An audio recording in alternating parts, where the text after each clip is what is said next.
So mga man, amo dyang part 2 ko nga aton swim talaba. So mga man, kung ako lang pamangkoton, mas prefer ko gid man no, ang fresh nga talaba no.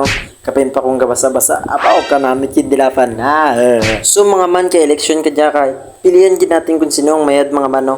So vote wisely mga man. Kag pagtapos ni magboto, ipakitaan makamuni alres kung paano magkaan dyang talaba. Yummy. So mga man, dapat ang ginpili nyo nga botohan kagang magpungko sa Senado, dapat ang may kapulos-pulos man mga man, ang hindi lang bla puro hambal mga man, no?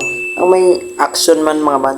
Kumbaga hambal di bla nanda, action speaks louder than words di bla mga man. Kumbaga mga man, ang piliin nyo ang may gawa, hindi ang puro lang bunganga. So hindi porkit niya may kwarta, butuon tarang kag pilihan tarang mga man.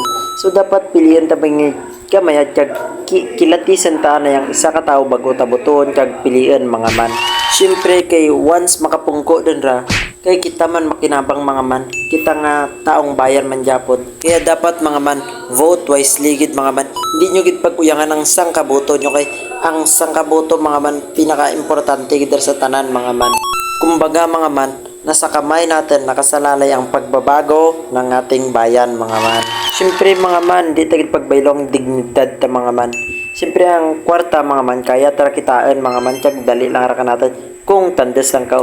Pero ang dignidad ka sang katao mga man, hindi gidra mga man. So siyempre mga man, bago matapos ang aton nga video mga man, so gusto ko lang magpasalamat sa aton nga friend nga kay Kenneth nga taga Roa City, agin pagtupa kita sa anda nga lugar para magbeer kang talaba mga man. Bisan nagkapilas-pilas sinta na mga man, kag mga man ana pa to cellphone yun gamit natin mga man. So Kenneth, big shout out kanimo kag salamat gid man. Kag big thank you gid kay Lord God, kay bisan naway lang ta napalibutan ta ka mga good friends mga man. Kag bisan sa laan ta nga dua dik bisan mura ta tibisyo mga man, okay lang, dami naman nating friends.